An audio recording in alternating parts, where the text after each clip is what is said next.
Halo Sobat Rungkat, selamat datang di Historia. Kalian tahu nggak sih, pada saat Jepang di Indonesia itu, ada kegiatan sosial yang disebut Romusa. Romusa sendiri mempunyai arti pekerja atau buruh.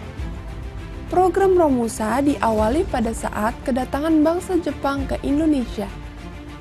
Kira-kira apa yang membuat penduduk Indonesia tertarik menjadi Romusa ya? Yaitu dengan cara Jepang menjanjikan akan menyediakan makanan yang enak, tempat tinggal yang layak, serta pelayanan kesehatan dan upah yang bagus. Itu semua disebutkan ketika berada di kamp pelatihan yang dikelola oleh rakyat Indonesia sendiri. Tujuan Jepang mengadakan program Romusa ini adalah untuk persiapan menghadapi perangnya di Asia Timur Raya. Awalnya, sebagian besar Romusa adalah petani yang secara sukarela menawarkan diri untuk menjadi Romusa. Namun pada Oktober 1943, seluruh petani di Indonesia diwajibkan menjadi Romusa. Setelah itu, para Romusa akan dikumpulkan di tempat yang dinamakan kamp pelatihan. Setelah menjalani pelatihan di kamp, para Romusa dikirimkan oleh Jepang ke lokasi kerja yang berbeda, yang awalnya dekat dari kampung halaman masing-masing Romusa.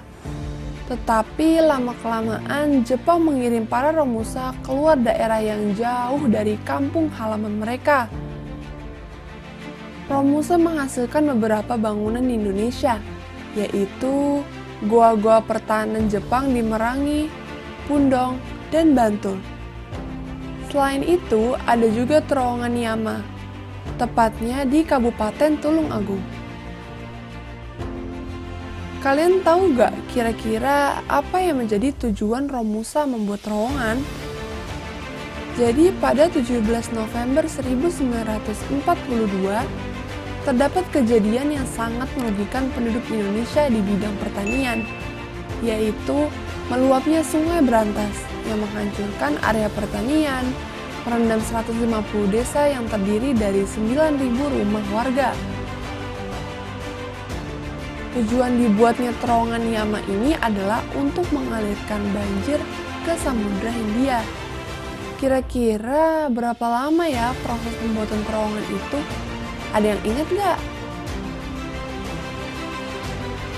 Jadi, proses pembuatan terowongan pada Februari 1943 sampai Juli 1944. Setelah Romusa bekerja dengan semangat, semua yang dijanjikan selama di kamp pelatihan tidak ditepati. Pekerjaan berat yang dilakukan oleh Romusa tidak mengenal waktu, dan beberapa tindakan keji oleh tentara Jepang kepada Romusa. Akibatnya, banyak Romusa yang tumbang bahkan meninggal.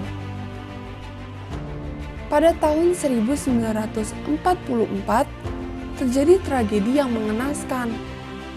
Salah satu kamp Romusa dengan panik menghubungi salah satu rumah sakit di Jakarta dan melaporkan bahwa ratusan pekerjanya dalam keadaan sakit dan tidak sedikit pula yang meninggal.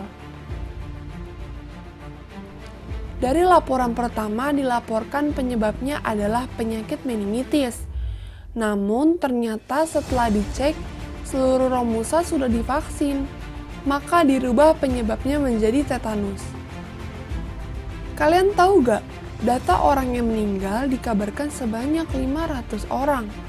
Mereka dikuburkan di tanah seluas 38 hektar. Dampak Romusa bagi rakyat Indonesia sebetulnya sudah diketahui, tapi penduduk Indonesia terlalu takut untuk menolak perintah Jepang.